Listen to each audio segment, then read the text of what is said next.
cher Youssef Drissi Mliani, vous êtes reconnu parmi vos compères comme l'un des meilleurs ingénieurs télécoms de votre génération. Donc, pouvez-vous nous dire votre avis sur l'impact de la 5G sur des technologies DET?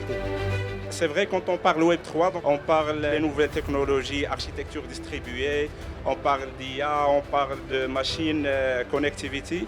Et là, en fait, tout ça engendre, on se dit que quelque part, obligatoirement, il faut bien sûr une infrastructure qui supporte tout ça. L'infrastructure adéquate, bien sûr, et bien évidemment, c'est la 5G. Elle offre en fait l'environnement idéal pour tous ses besoins, pour les communications machine to machine. Donc là, on a besoin d'une grande capacité et c'est parmi les axes principaux offerts par la 5G.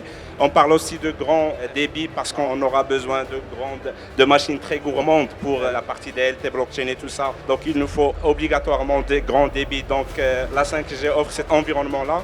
Et aussi, on parlerait de latence très réduite, de l'ordre d'une milliseconde.